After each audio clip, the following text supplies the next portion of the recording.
성경 말씀 보겠습니다. 마태복음 27장 1절 말씀부터 읽도록 하겠습니다.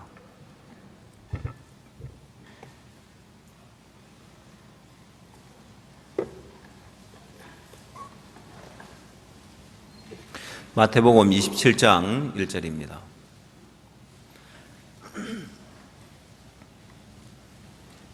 새벽에 모든 대제사장과 백성의 장로들이 예수를 죽이려고 함께 의논하고 결박하여 끌고 가서 총독 빌라도에게 넘겨주니라. 때에 예수를 판 유다가 그의 정죄됨을 보고 스스로 뉘우쳐 그 은 30을 대제사장들과 장로들에게 도로 갖다 주며 가로되 내가 무죄한 피를 팔고 죄를 범하였도다 하니 저희가 가로되 그것이 우리에게 무슨 상관이 있느냐 네가 당하라 하거늘 유다가 은을 성소에 던져놓고 물러가서 스스로 목매어 죽은지라.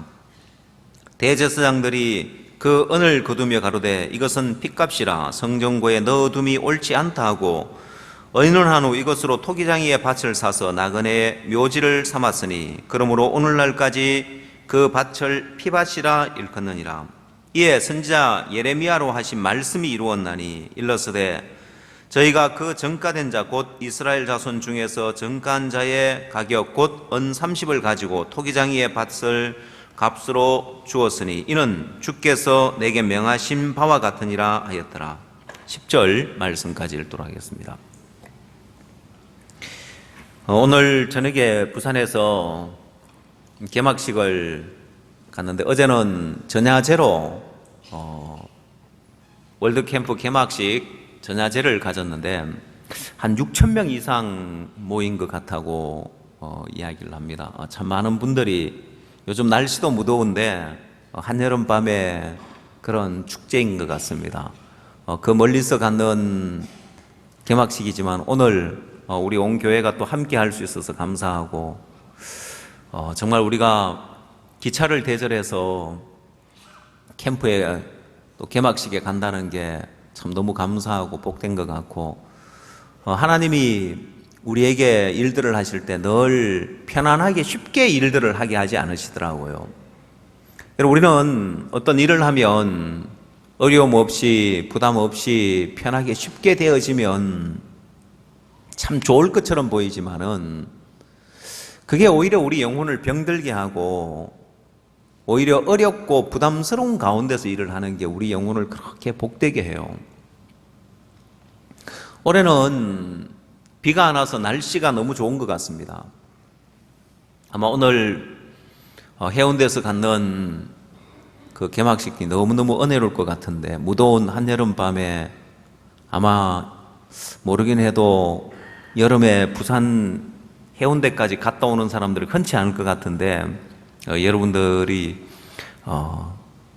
교회 개막식이 있기 때문에 또 부산 해운대에 한번 가보게 되고 작년에는 보니까 기차를 타고 간 분들이 차 시간을 잘 몰라가지고 미리부터 가서 기다리느라고 고생을 했다고 하더라고요. 이번에는 그러지 말고 차 시간 딱 알아놨다가 야시장에 가서 맛있는 것도 한번 드시고 아니면 그 밤에 해변가에 앉아있으면 얼마나 좋은지 압니까? 보면은 가족끼리 오붓하게 그동안 우리 요즘 마인드 강연하면서 이 소통하고 교류하는 부분에 주제 강연을 많이 하는데 아마 좋은 그런 은혜로운 시간이 참 될 것 같습니다. 작년에는 비가 와서 우리 마음에 기도가 참 많이 되었었는데 올해는 메르스 때문에 이 사람들이 많이 모이는 행사를 하고 또 외국에서 들어와야 하고 여러 일들이 많은데 이 행사를 하느냐 마느냐 연기를 하느냐 안 하느냐 우리가 기도를 했었는데 하나님이 또 하나님 뜻을 따라서 이 행사를 진행하게 하셨고 또 너무 복되게 일들이 진행되는 걸 감사하고 하나님이 쉽게만 일을 하는 것이 아니라 우리 앞에 늘 어려움을 두고 부담을 두고 문제를 두는 것 같습니다.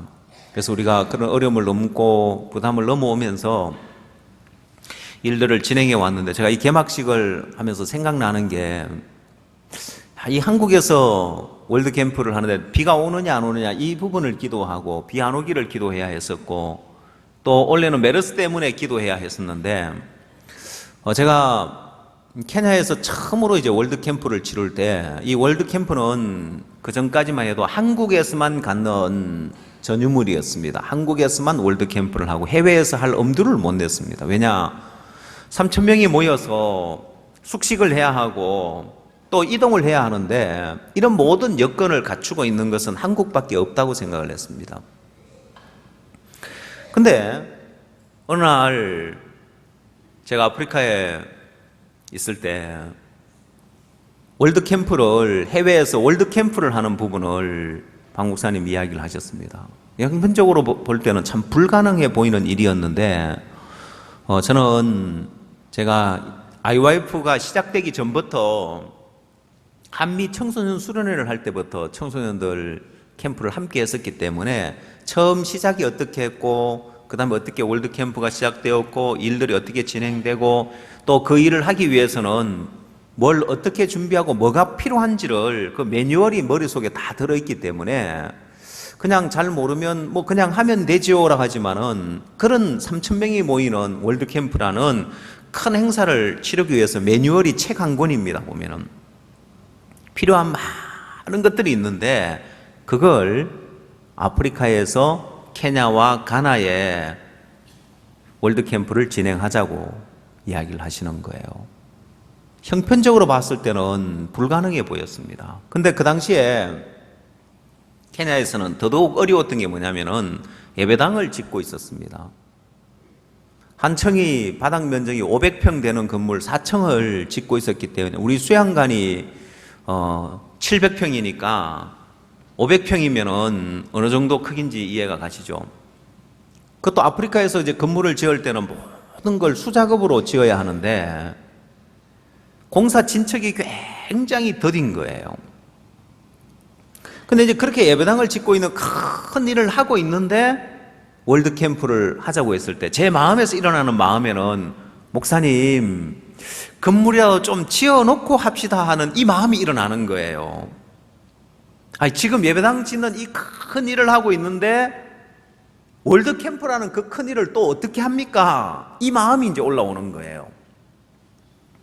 여러분 항상 우리 마음에는 조금이라도 덜 부담스러운 쪽으로 마음이 흘러가게 되어 있는데 다윗이 하나님의 마음을 받아서 거일라 거민을 구원하러 가자고 타작마당을 탈취당해가 양식을 다 빼앗겨 버렸기 때문에 거일라 거민을 구원하러 가자고 하니까 백성들이 뭐라고 하냐면은 아니 우리가 지금 유다 땅에 있기도 두렵거든 하물며 거일라 거민을 구원하는 일이니까 이것도 버거운데 사울이 늘 죽이려고 쫓아다녀서 유다 땅에 있는 것조차도 버거운 일인데 하물며 거일라 거민을 구원하러 간다.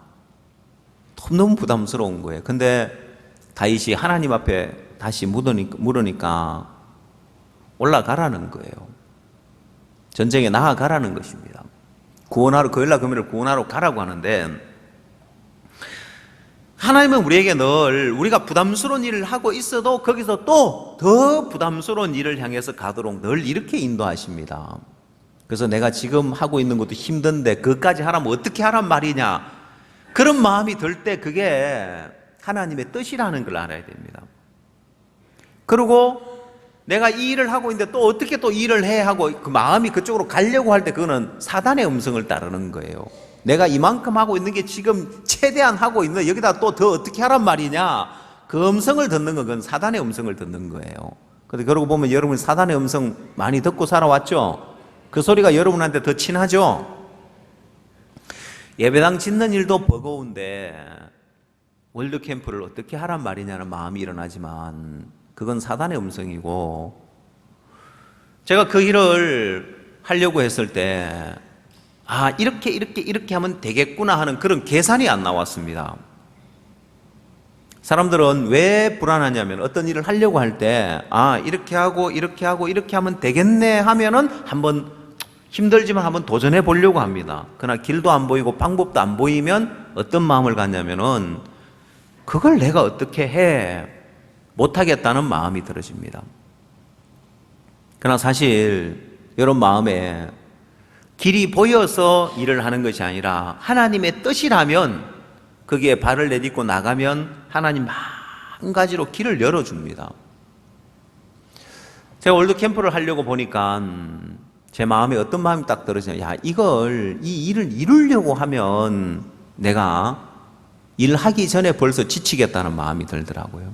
그래서 어떤 마음이 들었냐면은 망하자는 마음이 들었습니다. 망하자. 자, 이 일을 하는데 하나님이 안 도우면 망하자. 하나님이 길을 안 여시면 망하자. 이 마음이 들어지니까 참 편안한 거예요.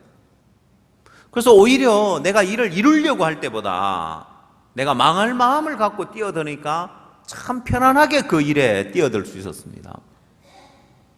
제일 큰 문제가 뭐냐면은 숙소였습니다. 적어도 사람들 2,000명 이상 수용을 하려면 숙소가 있어야 되는데 그렇게 많은 인원을 수용할 숙소가 없는 거예요. 예배당이 지어지고 있는데 보니까 아무리 계산을 해도 적어도 2개 층은 지어져야 숙소로 사용을 할 수 있는데 아무리 해도 2개 층까지는 완성이 안 될 것 같은 거예요. 계산을 해보니까 월드캠프 전까지. 실제 우리가 마음을 들여서 공사를 했지만은 2개 층을 짓지는 못했습니다. 1개 층하고 절반을 지었습니다. 아프리카는 먼저 벽을 쌓고 스라브를 치는데 1층에 벽이 쌓아지고 스라브가 쳐지고 2층에 벽이 쌓아지고 스라브는 못 치고 그냥 벽만 이렇게 다 올라가 있었습니다. 숙소가 부족하죠. 현지 사역자님들이 다 모였습니다. 월드캠프를 준비하기 위해서. 한 2주 전에 모였는데도 2층에는 지붕이 없는 거죠. 그래서 묻는 거예요. 저한테 와서 조용히 와서 조심스럽게 묻는 거예요. 아프리카 현지 목사님이 저한테 와서 목사님 이래가지고 월드캠프 할 수 있습니까? 하고 묻는 거예요. 자기들이 봐도 이제는 2주밖에 안 남았는데 2층에 지붕이 없으니까 예, 합니다. 걱정 마십시오. 합니다. 사실 그 건물이 안 지어지는 그 문제만 있었던 것이 아니라 처음 일을 시작하려고 봤을 때는 너무 암담한 거예요. 우리로서는 도저히 이 행사를 치를 만한 그 이제 능력이 안 되는 거예요. 그럼 여러분, 사람들은 일을 하려고 할 때 내 능력으로, 내 힘으로 일을 할 수가 없는 큰 일이면은 일을 축소합니까? 아니면 일을 더 벌립니까? 축소하죠, 그죠? 내가 그만큼은 못하겠다. 이 정도는 내가 하겠지만은 이렇게 큰 일은 내가 못하게 일을 축소하죠. 그게 사단의 음성이라는 걸 알아야 됩니다. 일을 축소해야 되는 것이 아니라 오히려 일을 키우고 벌려야 돼요. 제가 우리로서는 이 일을 감당할 수 없으니까 이 일을 월드캠프 이 일을 더 벌리고 키우자. 그래서 이 행사를 국가적인 행사로 만들자. 그 마음이 들어지는 거예요. 근데 신기하게 하나님이 그 일들을 그렇게 다 준비해 놓으실 때 일을 벌리려고 보니까, 일을 더 키우려고 보니까 하나님이 다 준비해 놓으신 거예요. 오래전에 한국 월드캠프에 왔다 간 분들이 계셨습니다. 케냐에서 초창기부터 우리와 연결되어진 몇몇 분들이 있는데, 제임스라는 분도 왔다 가셨고, 또 나이로비 대학교 교수님 완잘라 교수님도 왔다 가셨는데, 특히 이 완잘라 교수님은 교육에 굉장히 뜻을 둔 분이었습니다.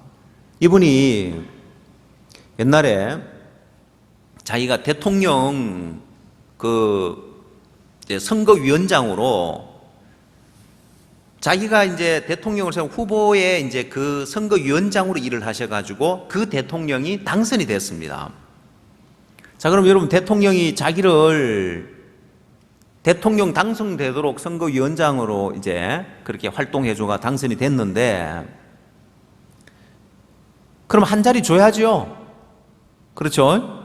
근데 이분은 그걸 거절을 했습니다. 장관직을 주는데 거절을 했습니다. 나는 교육을 위해서, 케냐 젊은이들의 교육을 위해서 교육계에 그대로 남겠다고 장관직을 거절하고 정치에 뛰어들지 않았습니다. 그러니까 굉장히 교육에 뜻을 둔 분이죠. 웬만해가지고 그렇게 높은 자리를 주는데 거절하기 쉽지 않은데 이분은 교육을 위해서 정치계에 뛰어들지 않고 교육계 그대로 남았습니다. 근데 이분이 교육을 통해서 청소년들을 변화시킬 수가 없는 거예요. 한계를 느끼고 있는 차에 한국 월드캠프에 초청돼가 오셨습니다. 한국 월드캠프에서 이분이 깜짝 놀란 거예요. 그 당시에 미국에 많은 문제 청소년들이 와서 변화되었습니다. 지금도 저도 기억하는데 미국에서 온 한 남학생이 캠프에 자기 변화된 2주차 때인가 마지막 차에 자기 변화된 간증을 했습니다. 그 학생의 모습은 여전히 기고리를 하고 있고 누가 봐도 저 학생은 문제아의 학생처럼 보이는 그런 학생이었습니다. 그런데 이 학생이 자기가 변화된 간증을 쭉 하는 거예요. 자기 마약도 했었고 삶을 정말 죄악된 삶을 살아왔는데 이 캠프에 와서 구원을 받고 변화된 간증을 쭉 했습니다. 자, 이 완잘라 교수님이 한국에 와서 보면서 이 캠프야말로 진정한 청소년들을 변화시키는 프로그램이구나. 그래서 이분은 교육의 뜻을 두고 있는 분이기 때문에 이 프로그램을 케냐로 가져가면 너무 좋겠다는 마음을 가졌던 분입니다. 제가 월드캠프를 우리가 치르게 된다는 것이 결정되고 나서 평소에 이렇게 알고 있던 분들을 초청해서 제임스라는 분이나 이 완잘라 교수 이런 분 초청 우리가 케냐에서 월드캠프를 하게 됐습니다. 이분들이 너무 좋아하시는 거예요. 내가 도울 수 있는 만큼 돕겠다면서 뭐든지 맡겨달라고. 완잘라 교수님은 저녁 식사 초대를 해서 저희 집에서 같이 식사를 하시면서 같이 이야기를 나눴습니다. 우리가 월드캠프를 유치하게 됐습니다. 이 교수님이 막 너무 좋아하시는 거예요. 자기 꿈이었는데 이 월드캠프를 케냐에 유치하는 게 꿈이었는데 그게 실행된다는 게 너무 좋아하시는 거예요. 그러면서 이분이 자기가 막 도울 수 있는 만큼 돕겠다면서 내일 7시에 장관 만나러 가자는 청소년부 장관 만나러 가자고 하시는 거예요. 제가 그때 영어가 서툴 때라서 아침 7시라고 했는지 저녁 7시라고 했는지 그걸 잘 모르겠는 거예요. 아니 저녁밥 먹고 있는데 아침 7시에 가 이건 좀 말이 안 되는 것 같고 저녁 7시인가? 그러다 자세히 알아보니까 아침 7시에 타운에서 만나자는 거예요. 장관 만나러 가자. 제가 생각을 했습니다. 아니 장관이 뭔 동네 이장인가? 뭐 우리가 만나고 싶다가 만나러 갈 수 있는 게 아니거든요 보면은. 근데 만나러 가재요. 아침 7시 일찍 타운에서 만나서 거기서 아침 그냥 간단하게 먹고 청소년 장관실에 면담 요청을 자기 이름으로 넣겠다는 거예요. 이 청소년 장관이 옛날 나이로비 대학교에 있을 때 자기 후배 교수였기 때문에 내가 면담 요청을 하면 거절하지 않을 겁니다.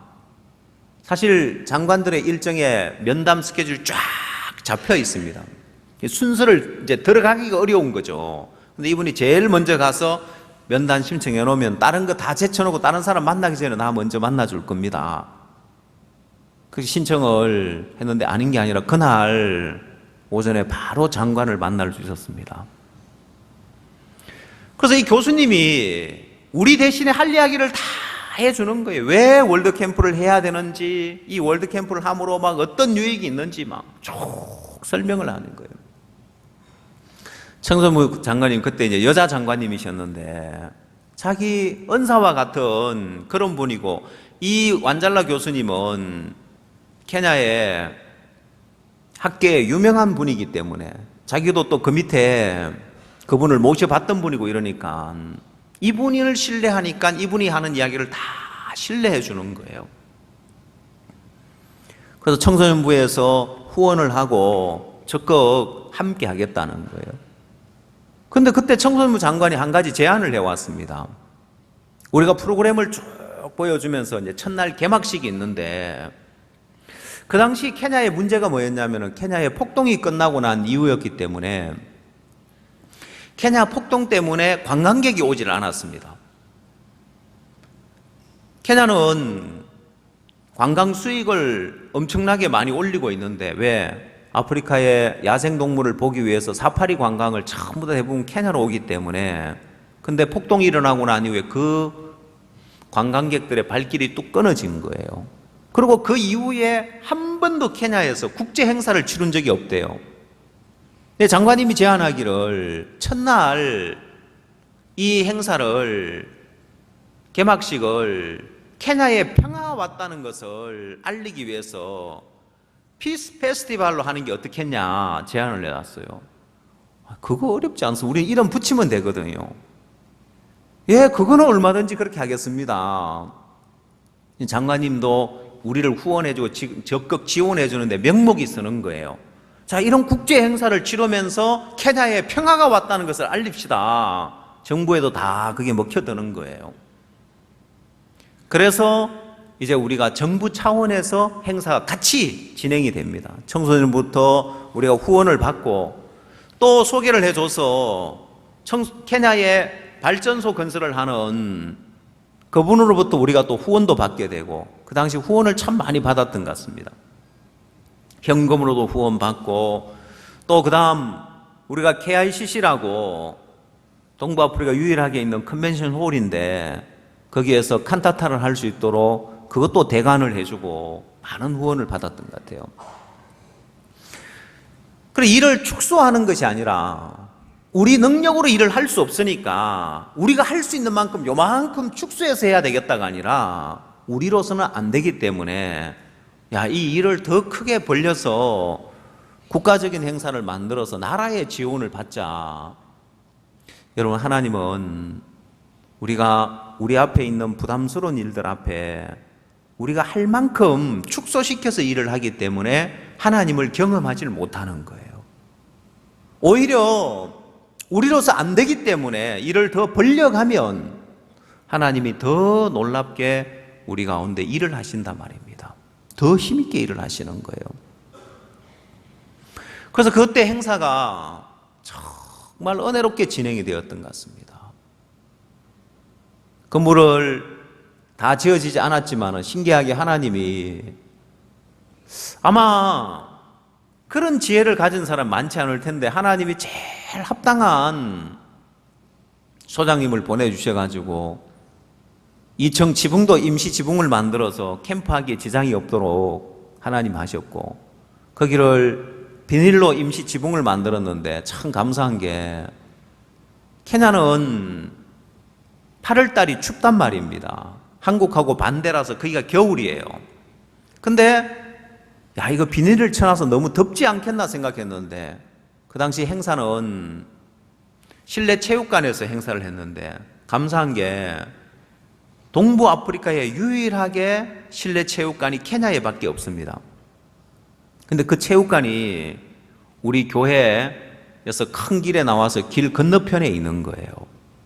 여러분, 너무 신기하잖아요. 걸어서 갈 수 있는 거리에 있는 거예요. 동부 아프리카 유일하게 하나밖에 없는데 그게 우리 교회에서 걸어갈 수 있는 거리에 있어가지고 행사를 거기서 하고, 숙소는 이제 교회가 쓰니까 저녁이 되고 오면 따뜻한 거예요. 비닐하우스 안에 저녁 가면 따뜻하겠죠?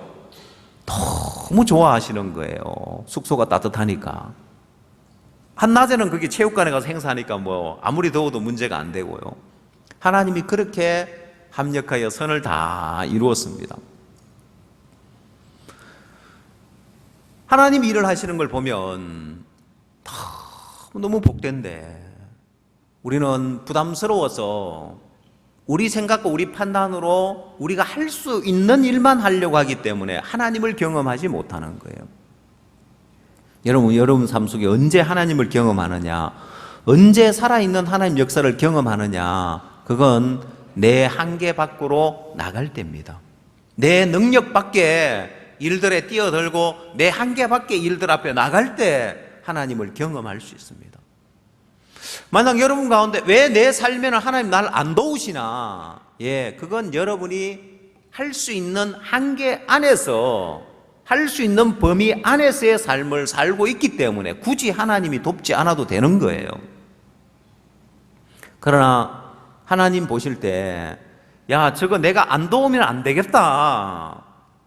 물론 좀 다른 이야기지만은 아브라함이 이삭을 번제로 드리려고 하니까 하나님이 어떻게 합니까? 하나님이 급히 아브라함아 하면서 네 아들 이삭에게 손대지 말라면서 하나님이 일을 하시잖아요. 여러분, 우리가 한계 밖의 일들 앞에 나가면 저건 내가 안 도우면 안 되겠다. 우리가 망할 마음 가지고 발을 내딛거나 하나님 반드시 돕는 거예요. 그래서 성경의 큰 믿음을 경험했던 사람들에게 공통적인 요소가 뭐냐면 에스더의 마음에 이러면 이르리이다, 죽으면 죽으리다, 이 마음 갖고 나가는 거예요.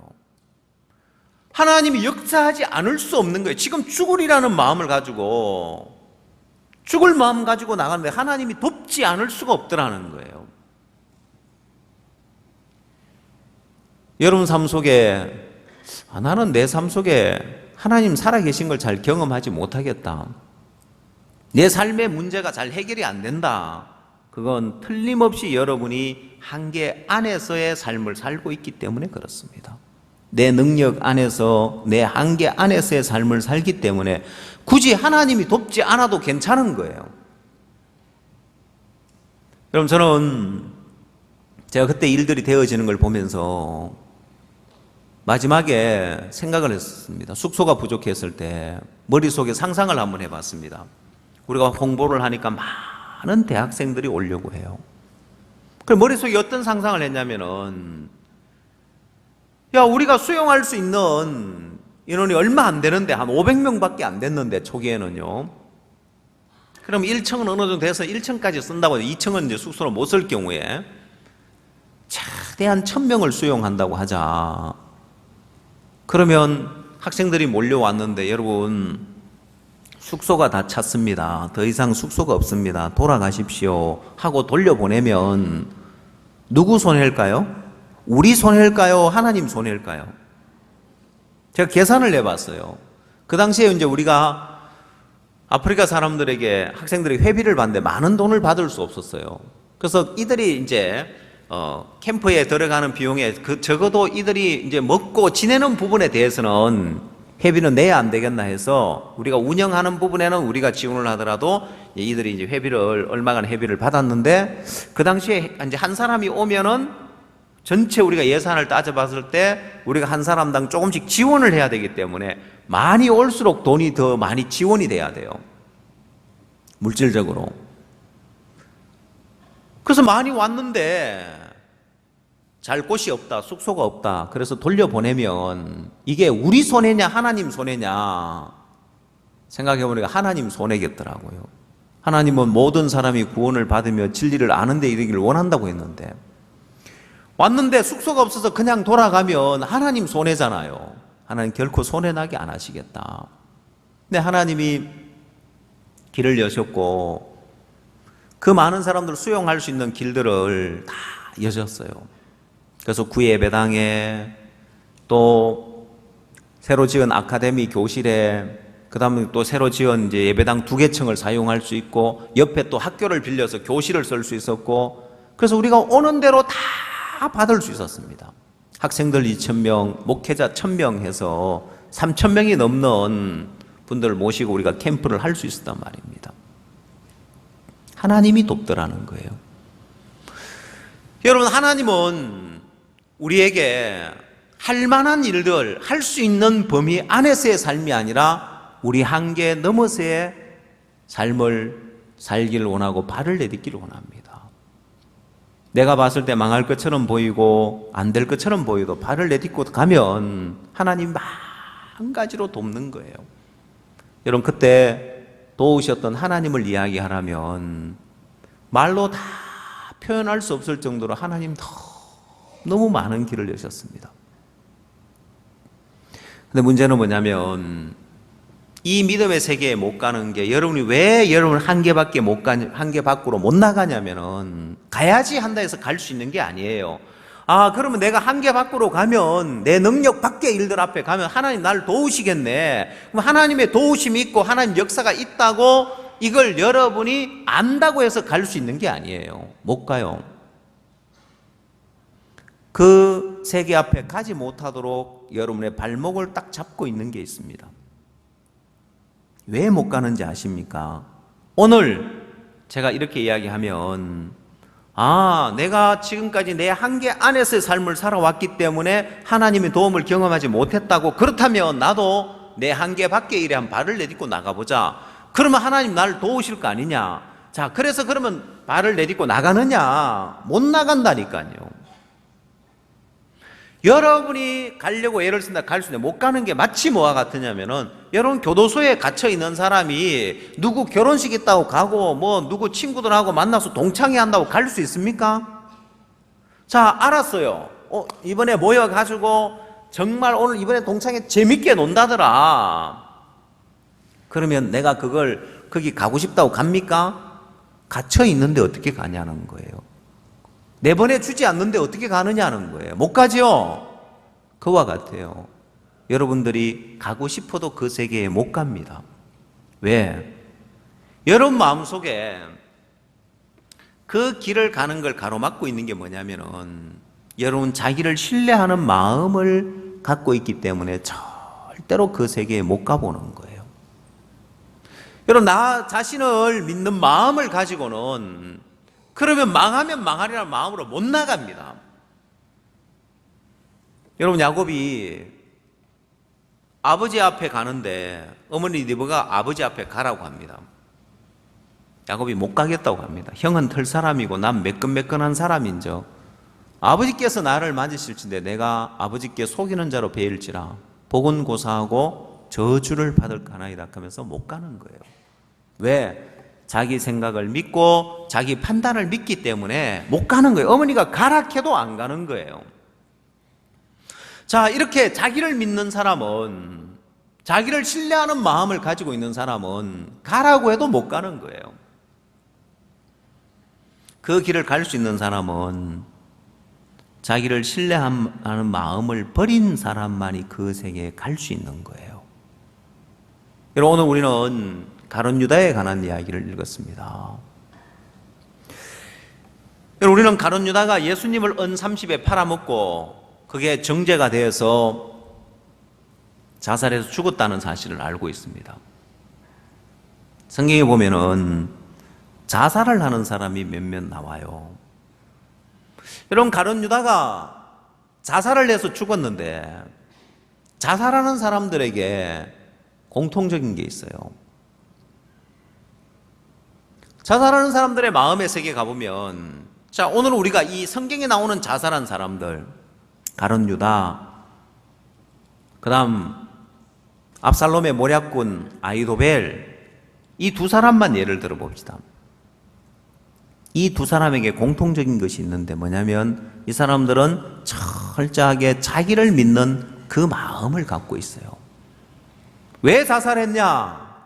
결론적으로 말하면 자기 판단을 믿었기 때문에 자살했다고 볼 수 있습니다. 아히도벨은 왜 자살했냐? 전쟁에서 패해서 그가 도망가서 포위돼가지고 자살을 한 게 아니고, 전쟁을 하기 전에 그가 자살을 해서 죽습니다. 왜냐? 자기가 압살롬에게 모략을 내놨는데 이 압살롬이 아히도벨의 모략을 택한 것이 아니라 후세의 모략을 택합니다. 후세는 다윗의 친구로서 아히도벨의 모략을 파하기 위해서 보내진 스파이입니다. 근데 압살롬이 아히도벨의 모략보다도 후세의 모략이 좋다고 후세의 모략을 택합니다. 아히도벨이, 야, 이러면 이제 졌다, 이러면 이제 안 된다. 아히도벨은 워낙 뛰어난 모략군이었기 때문에 지금 백성들의 마음이 압살롬에게로 향해 있고 군대가 압살롬에게로 있는데, 다윗에게 있는 사람은 소수인데 싸워보지도 않고 이제는 졌다, 이걸 아는 거예요, 미리. 그러고는 가서 자기 집을 정리하고 자살해 죽습니다. 그만큼 뛰어난 모략꾼인데 이 아히도벨이 자살한 거, 결국 아히도벨은 자기 생각 믿었고 자기 판단을 믿었다는 것입니다.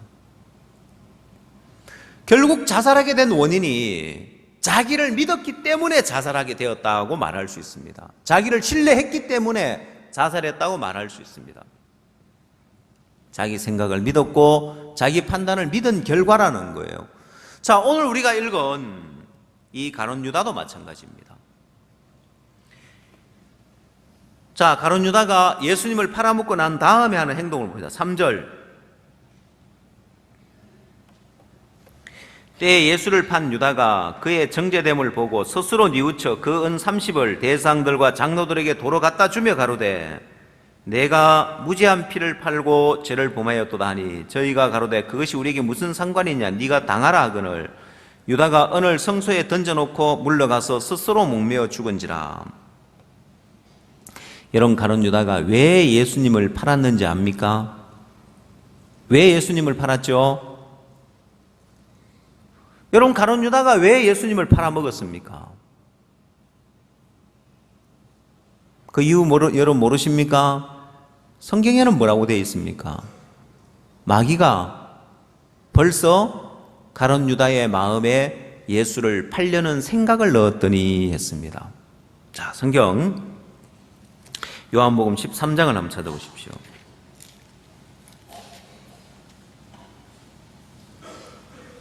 1절.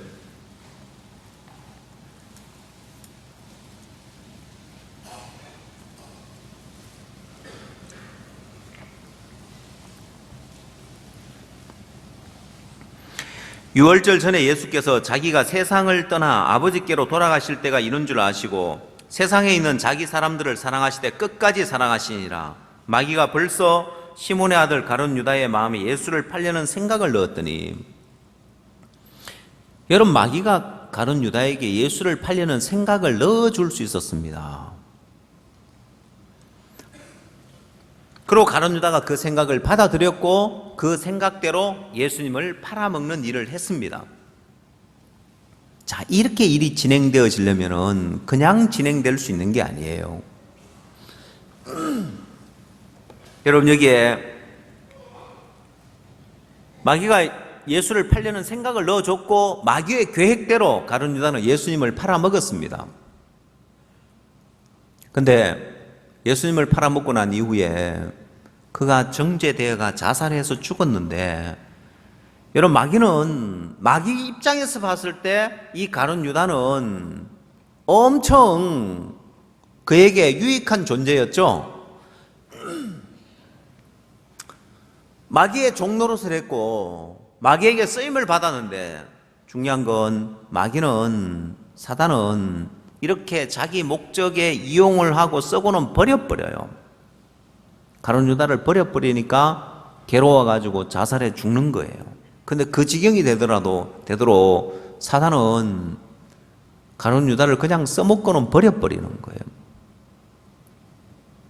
저는 어릴 때부터 바닷가 동네에서 살았는데 바닷가 동네 사람들은 미신을 굉장히 많이 믿습니다. 굉장히 미신을 심하게 믿는데, 벽에 못을 하나 박는 것도 아무 날 박으면 안 돼요. 아무 때나 박으면 안 돼요. 손 없는 날을 찾아가 벽에다 못을 박아야 돼요.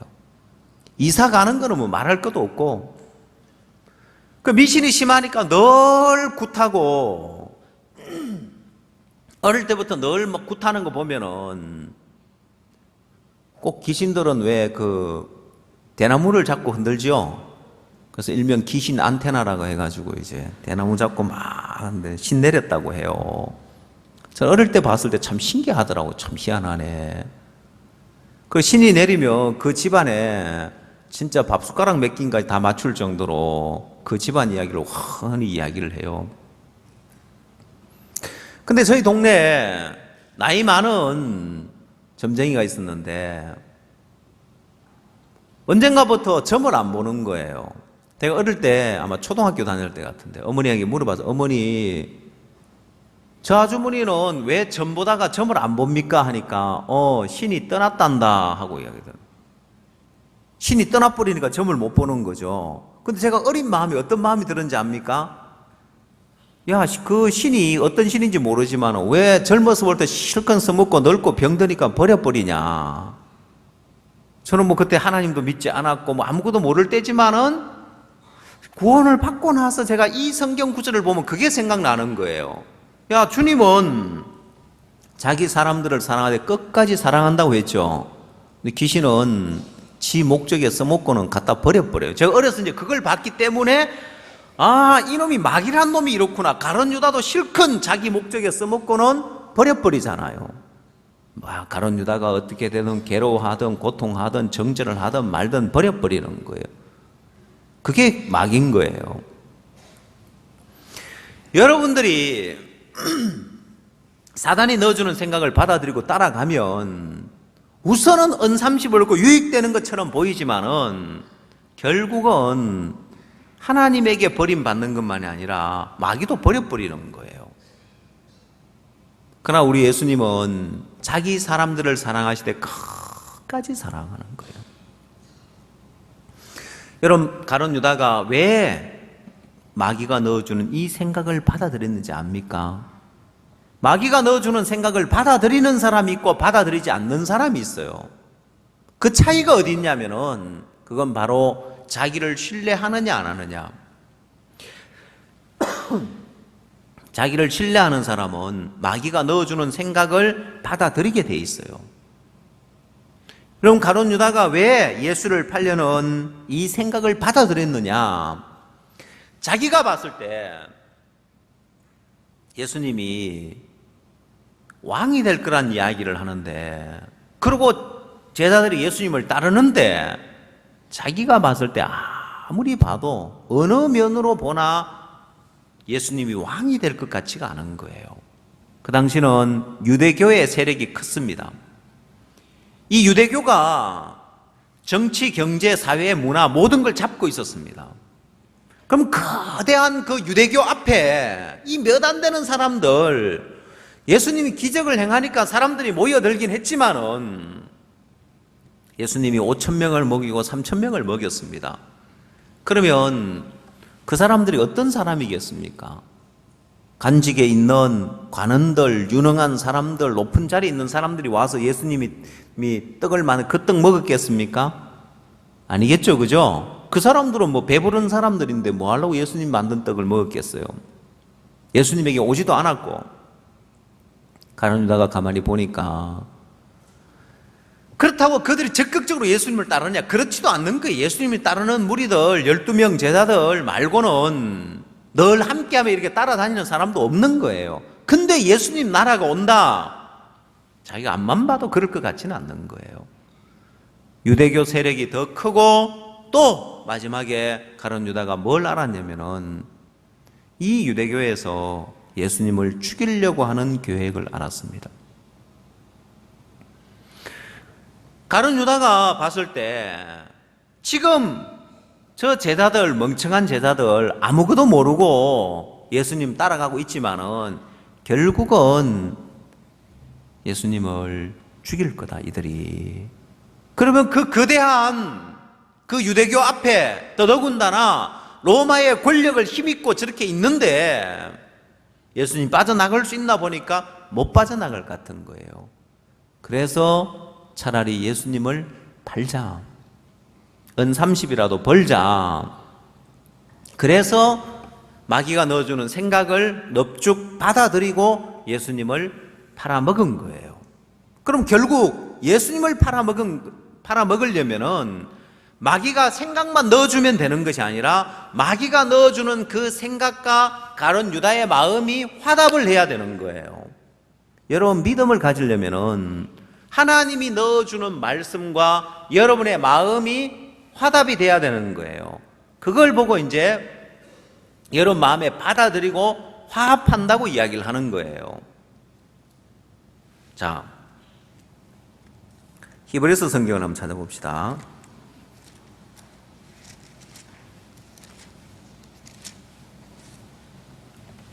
히브리서 4장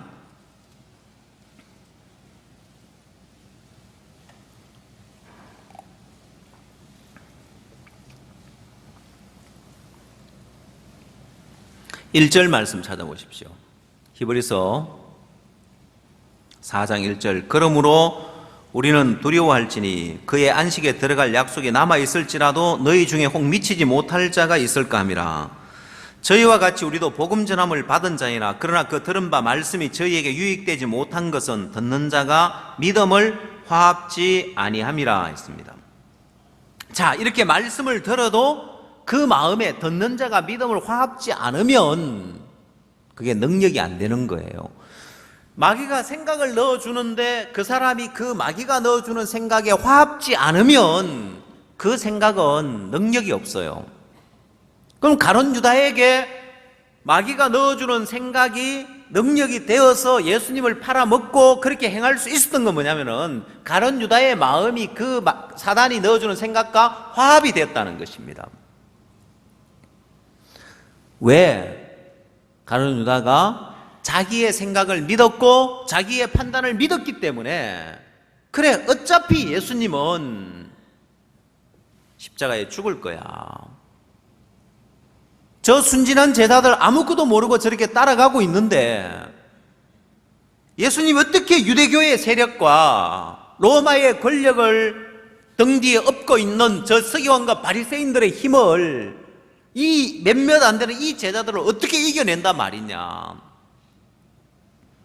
예수님을 잡으러 오는 자들이 가까이 왔다고 하니까 너희가 검을 가져라고 하니까 베드로가 칼을 준비합니다. 예수님 말씀에 검을 가져라는 이야기인데 베드로가 칼을 준비하는데 가룟 유다가 야, 저렇게 제자들이 막 저렇게 의기투합해가 칼도 준비하고 죽는데도 함께 가겠다고 하니까 되겠다는 마음 가질까요?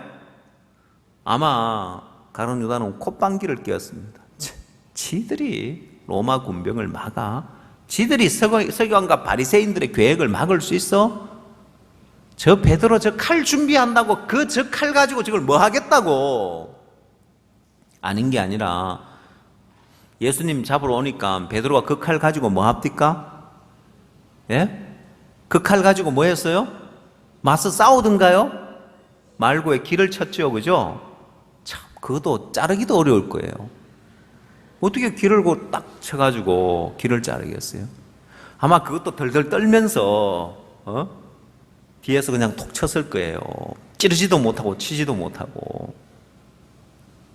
가룟 유다가 봤을 때, 가룟 유다의 판단으로 봤을 때 제자들은 너무 어리석고 미련한 거예요. 저래가지고 어떻게 예수님을 지키겠다고. 지들이 예수님을 지켜내? 가룟 유다의 생각에, 가룟 유다의 판단에 어차피 이 일은 진행될 일인 거예요. 누구도 막을 수 없는 일인 거예요. 그래서 여러분, 가룟 유다가 예수님을 팔아야 팔리는 게 아니라 어차피 예수님은 유대인들에 의해서, 서기관과 바리새인들에 의해서 잡혀갈 거고 로마의 권력을 힘입고 있기 때문에 처형을 당할 거고 그 결론을 알았기 때문에 예수님을 팔아먹을 수 있었습니다. 자기의 판단을 믿었고 자기의 생각을 믿은 결과입니다. 자, 그렇게 자기 생각을 믿고 자기 판단을 믿고 예수님을 팔아먹었는데 문제는 그 이후에 그런 고통이 올 줄 몰랐는 거예요. 그 마음에 그런 정죄가 올 줄 몰랐다는 거예요. 자, 그래서 오늘 본문 말씀 마태복음 27장으로 넘어가 보십시오. 3절.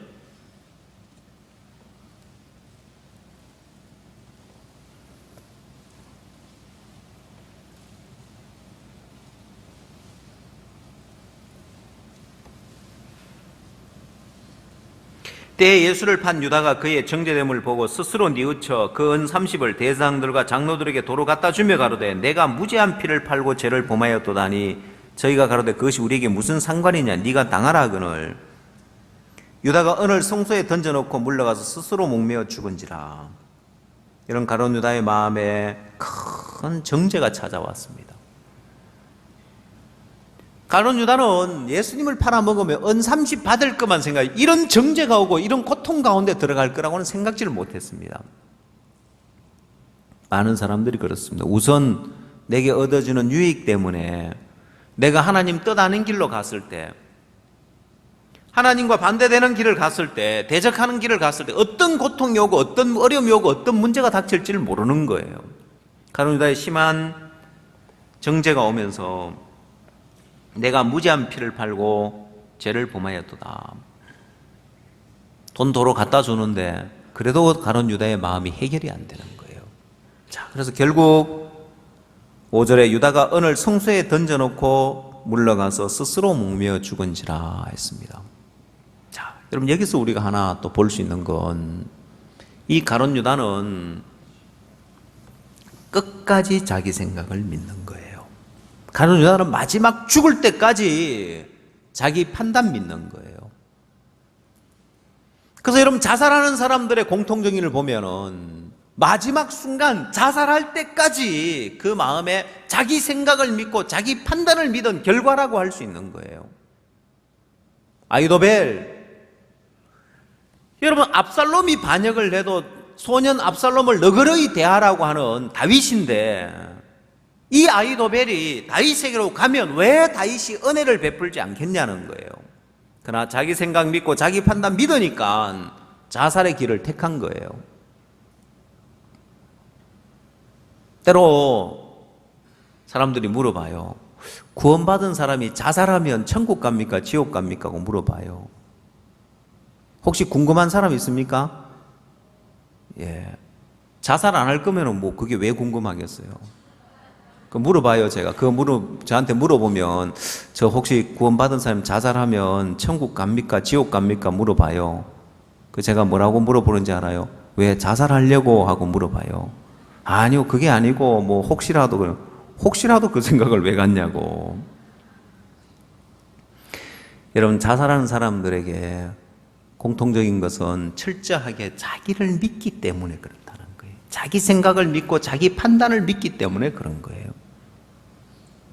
구원받은 사람이 천국 가냐 지옥 가냐 그게 아니라 자살을 한다는 자체가 지극히 자기 판단을 믿는 사람인데 구원받았다고 보기 어렵죠. 보면은 철저하게 자기 생각을 믿고 자기 판단을 믿는데 예수님을 판 것도 가룟 유다가 자기 판단을 믿었기 때문에 마귀가 그 생각을 넣어주는데 거기에 화합이 되는 거예요. 마지막에 그가 죽음의 길을 택한 것도 자기 생각을 믿기 때문에 그 길을 택했던 겁니다. 철저하게 자기를 믿었다는 겁니다. 철저하게 자기 생각을 믿었고 자기 판단을 믿은 결과라고 할 수 있습니다. 다시 말하자면 자살하는 사람은 마지막까지도 자기를 믿는 마음을 버리지 않고 철저하게 자기를 신뢰한 사람인 거예요.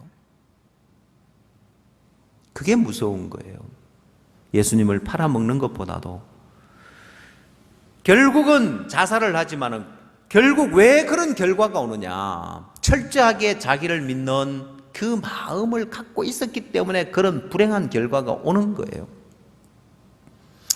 그렇게 대적하는 길로 가고 그런 불행을 자처했다고 말할 수 있는 거예요. 자기 생각을 믿었기 때문에, 자기 판단을 믿었기 때문에 마지막 순간까지도 자기를 믿는 가룟 유다의 모습인 거예요. 오늘 사람들은 자기 자신의 판단을 믿고 자기 생각을 믿은 결과가 얼마나 무서운 건지를 모릅니다. 자, 그래서 가룟 유다가 27장에서 이렇게 예수님을 팔아먹는데 반면에 나머지 제자들은 26장에서 다 예수님 부인하고 예수님을 버립니다. 그리고 한 제자는 배에 혼니부를 두르고 있다가 옷을 잡으니까 그 혼니부를 벗어 던지고 별가벗은 문으로 도망을 갑니다. 그러면 아니 26장에서의 예수님을 죽어도 모른다고 부인하고 저주하면서 부인했다고 되어 있습니다. 예수님을 향하여서 저주하면서 부인했다고 되어 있는데 아니 그러면 26장에서 제자들이 예수님을 부인하고 하는 모습이나 27장에서 가룟 유다의 이거나 별반 악하고 뭐 악한 게 다를 바가 뭐 있습니까?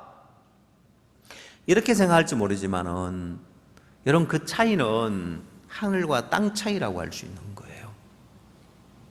26장에서 제자들의 허물이 드러나고 부족함이 드러나고 예수님을 팔아먹고 배 토디부를 두르고 있다가 벌거벗음을 도망가고, 이 과정에서는요, 26장에서의 이 과정을 통해서는 자기를 믿는 마음을 빼내는 일을 하고 있는 거예요.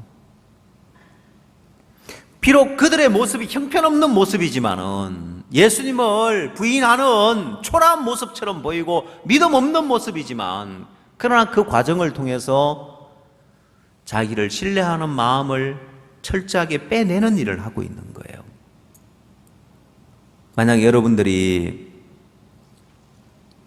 참깨 농사를 지었다고 합시다. 참깨 농사를 지어가지고 참기름을 짠다고 합시다. 참기름을 짜주는 집이 두 집이 있는데 어느 집을 가겠습니까? 오른쪽 집이 있고 왼쪽 집이 있는데 어느 집을 가겠어요? 그야 모르죠. 오른쪽이 어떤 집이 왼쪽이 어떤 집인지. 왼쪽 집은 오래전부터 참기름집을 하던 집인데 이제 오른쪽 집은 새로 생겨난 집이에요. 근데 기계가 최신식이라 가지고 마지막 한 방울까지 깔끔하게 기름을 더 많이 짜줘. 왼쪽 집은 기계가 오래돼 가지고 짠 찌꺼기 깨무게 막 기름이 막 나와. 이거 손으로 지어도 좀 더 나오는데 대충 짜고 말아요. 보면은 어느 집을 가겠어요? 신식 기계집에 마지막 한 방울까지 쫙 짜주는 집에 가겠죠? 예. 26장에서는 제자들에게 예수님은 또 한 번 자기를 믿는 마음을 쫙 빼내는 거예요. 자기를 신뢰하는 마음을 빼내는 중요한 과정인 거예요. 표면적으로 봤을 때는 예수님 부인하고 저주하고 떠나가고 형편없는 모습이지만은 그 과정이 이들 마음에, 제자들의 마음에 자기를 신뢰하는 마음을 또 한 번 짜내는 과정인 거예요. 만약에 자, 이제 여러분들이 또 이제 참깨를 짜는데 이걸 한 번 짜고 마는 게 아니라 짠 걸 또 모아가지고 부피가 또 좀 더 짜면 뭐 좀 더 기름이 나온다 하면 어떻게 하겠어요? 그렇게라도 한 번 더 짜내고 싶겠죠? 예. 그렇게 짜주는 집에 가겠죠? 예? 얘를 그렇게 모아가지고 지금 한 번 더 짜주면은 이 밥그릇에 한 그릇 나온다 합시다. 그럼 어느 집 가겠어요? 한 번 짜고 마는 집 아니면 한 번 더 짜주는 집? 예, 한 번 더 짜주는 집 갈 거 아니에요. 여러분, 우리 마음에 우리 자신을 신뢰하는 마음을 빼내는 것은 그게 가장 귀하고 아름답고 소중한 과정인 거예요. 그래서 26장에서는 제자들에게 자기를 믿는 마음을 하나님 더 빼내는 일을 하는 거예요. 자, 이렇게 이제 자기를 신뢰하는 마음을 빼냈을 때 사도행전에 가서 이들은 학문 없는 범인들이고 평범한 사람들이고 어부고 별 볼 일 없는 사람들인데 사도행전에 가면 이들이 다 하나같이 능력의 사람이 되어 있는 거예요. 베드로가 안전뱅이를 보더니만 내게 은과 금은 없거니와 예수 그리스도의 이름으로 일어나 걸으라. 안전뱅이를 일으키는 거예요. 베드로가 설교하니까 3,000명이 구원을 받는 역사가 일어나는 거예요. 그러면 아니 26장에서만 해도 예수님 부인하고 형편없는 모습이었는데 그 시간이 불과 얼마 안 되는 시간인데 예수님을 팔아먹고 예수님 십자가에 죽으시고 부활하고 사도행전 부활하고 성천하시고 사도행전에서 성천하 1장에 성천하니까 불과 얼마 안 되는 기간인데 어떻게 그렇게 놀라운 변화가 왔느냐. 그건 이 제자들에게 있어서 자기를 믿는 마음을 한 번 더 빼내니까 이들이 능력의 사람이 되고 귀한 일꾼이 되어지는 거예요. 오늘 여러분에게도 그렇습니다. 흔히 사람들은 집에서 새는 바가지 나가면 안 새냐고 장 거기서 거기라고 생각을 합니다. 그러나 여러분 한 사람 한 사람이 이 26장에서 형편없는 모습인데 사도행전에 가서 사도로서 손색이 없도록 귀하게 일을 하는 그 차이가 자기를 신뢰하는 마음을 빼냈을 때입니다. 반대로 마지막 순간까지 자기를 신뢰했던 이 가룟 유다의 삶을 보면 그 인생이 너무 불행해지잖아요. 너무 비참해지잖아요. 근데 마지막 죽는 그것도 자기를 믿는 마음 때문에 죽는 거예요. 자기 생각을 믿고 자기 판단을 믿으니까 자살해 죽더라 이 말입니다. 자, 이렇게 제자들 특별한 사람들 아닌데 26장에서의 제자들이랑 27장에서의 가룟 유다나 별반 차이가 없어 보이지만은 이렇게 자기를 신뢰하는 마음을 빼내지 않은 가룟 유다와 자기를 신뢰하는 마음을 빼낸 제자들과의 그 삶의 결과는 엄청난 결과가 오는 거예요. 지난 수요일 날은 우리가 창세기 20장에 또다시 한번 아내를 팔아먹은 아비멜렉 앞에서 아내를 팔아먹은 아브라함의 삶에 대한 이야기를 했습니다. 하나님이 다시 한번 자기를 신뢰하는 마음을 빼냈을 때 아브라함은 최고의 믿음의 세계에 들어가는 거예요. 그게 21장에서 이삭을 낳는 믿음, 로마서 4장에서 그 믿음을 설명하기를 바랄 수 없는 중에 바라고 믿었으니 그가 백세가 하나 되어 자기 몸의 죽음 같음과 사라의 태의 죽음 같음을 알고도 믿음이 약하여지지 아니하고 가장 놀라운 믿음의 세계를 나타낸 때가 언제냐면 아브라함에게 자기를 신뢰하는 마음을 빼냈을 때고요. 반대로 창세기 19장에서 롯이 망하는 이야기가 나옵니다. 롯이 다 망하고 산에 가서 굴에 가면서 두 딸과 동침해서 모압과 암몬의 조상을 낳는 망할 대로 다 망하는 인생, 결국 자기를 신뢰하는 마음을 빼내지 않은 사람의 모습입니다. 성경은 이렇게 극과 극을 우리에게 보여주면서 자기를 신뢰하는 그 마음을 빼낸 사람과 빼내지 않은 사람, 한 번 빼냈다고 되는 게 아니라 또 빼내고 또 빼내면서 자기를 신뢰하는 마음이 빠져나갔을 때 하나님은 그 사람을 들어서 위대한 일꾼으로 그 사람의 삶 속에 만 가지 하나님 복을 주시는 거예요. 그럼 오늘 여러분이 능력을 갖춰야 되는 게 아니에요. 재능을 가져야 되는 게 아니에요. 여러분의 인생 속에 나를 신뢰하는 마음을 빼내게 되어지면 이젠 하나님이 여러분을 잡아서 하나님의 도구로서 하나님의 손길에 의해서 하나님 여러분 인생을 너무 복된 인생으로 만들어 갑니다. 그래서 오늘 여러분 마음속에 자기를 신뢰하는 마음을 갖고 가룟 유다처럼 마지막 순간까지도 자기 생각을 믿고 자기 판단을 믿고 망하느냐, 아니면 자기를 신뢰하는 마음이 버려져서 하나님의 귀한 일꾼으로 잡혀져서 귀하게 쓰임을 받느냐. 오늘 여러분 마음속에 이 하나의 차이가 마음 안에서는 아주 적은 차이처럼 보이지만은 삶에 있어서는, 인생에 있어서는 말할 수 없는 큰 차이가 나는 거예요.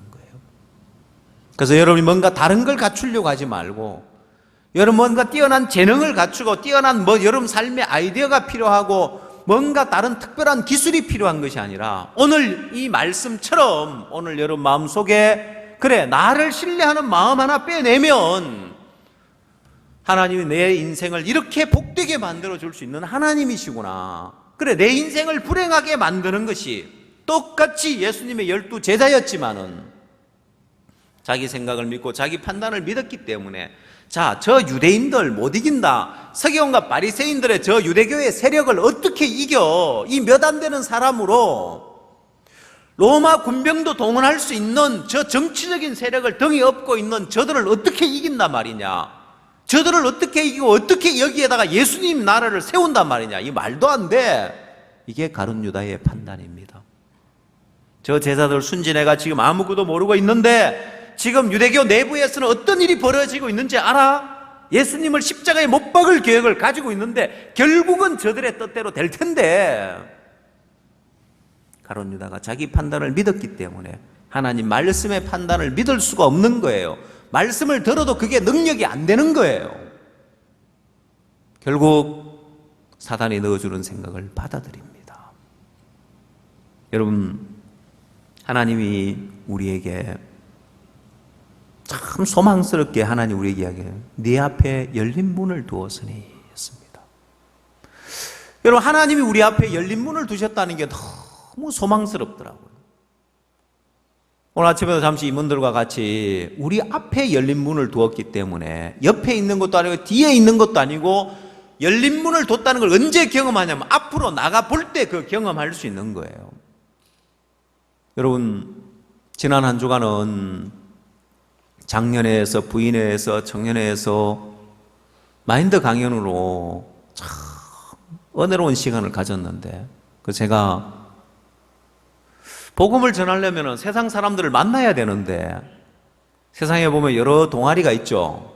산악회도 있고 뭐 자전거 타는 회도 있고, 그래서 여러분들이 그런 걸 하러 갈 수 없지만, 그래서 제가 참 좋은 동아리다, 마인드 강연 동아리 해가지고 많은 사람들을 만나고 사귈 수 있으니까, 이번에 우리가 확인해 본 바와 같이 감사한 건, 처음 온 분들도 우리 이 강연 마치고 토론 시간에 참여하고 발표 시간에 참여해서 발표하면서 마음을 나누면 정말 복된 시간이 되었는데, 이걸로 우리가 많은 사람들을 얻을 수 있겠다. 또 지금 주일학교와 학생회에서는 작년까지는 우리 자체 캠프였지만 이제는 외부에서 장소를 얻어서 청소년 수련관을 얻어서 캠프를 이렇게 하는데, 어제 또 프로그램에 필요한 교사 강습회를 우리가 하면서 또 전국의 유명한 사람을 불러다가 어떻게 캠프를 진행할지 강습회는 그렇게 또 좋았다고 하더라고요. 우리가 앞으로 나아가 보면 계속해서 우리 앞에 열린 문을 둔 거예요. 그래서 여러분, 이 가룟 유다가 봤을 때는 이렇게 이제 예수님 세력은 끝나는 거야, 그게 자기 판단이었습니다. 여러분, 그렇게 끝나버렸습니까? 아니요. 오늘 여기에까지, 이 한국 땅까지 복음이 전파되어서 우리가 복음을 전하고 전 세계 선교를 위해서 우리 힘있게 복음의 일을 하고, 오늘 저녁은 우리가 수만 명을 모아놓고 해운대 해변에서, 오늘 날도 좋고 요즘 날도 무덥기 때문에 수많은 인파들이 몰려들 거라고 생각합니다. 이렇게 오늘 이 시대도 몇만 명 앞에 우리가 이런 행사를 하고 메시지를 전할 수 있고 하나님을 나타낼 수 있는 이 일들을 해 나가고 있습니다. 2000년이 지났지만 가룟 유다의 판단 틀렸습니다. 오늘 여러분 마음에 여러분을 신뢰한다는 것이 얼마나 무서운 것인지, 내 판단이 틀렸다, 사람의 그 마음의 생각에 모든 계획이 항상 악할 뿐이라고 했기 때문에, 이거 틀렸어, 이거 믿으면 안 돼. 그래서 여러분 생각 안 믿고 여러분 판단 안 믿으면 그게 여러분 인생을 너무 복되게 만들어줍니다. 그래서 제자들과 가룟 유다의 차이, 단 하나 차이밖에 없었습니다. 자기를 신뢰하는 마음을 빼내는 이 길을 가는 제자들과 끝까지 자기를 신뢰한 가룟 유다의 삶의 결과는 말할 수 없는 그런 불행 가운데 들어간 가룟 유다와 말할 수 없는 축복 가운데 들어간 예수님의 제자들의 삶처럼 오늘 이 시대도 똑같이 나타날 겁니다. 오늘 여러분 마음에 나를 믿는 결과가 이렇게 무서운 거구나, 내 마음 하나 옮겨서 나를 신뢰하는 마음을 빼내고 이제 내 생각 안 믿고 내 판단 안 믿고 하나님의 뜻에, 교회의 뜻에 이끌려지면 하나님이 내 인생도 이렇게 복되게 만드시겠구나, 여러분 생각과 판단이 내려나시는 복된 삶을 사시길 바랍니다. 기도하겠습니다.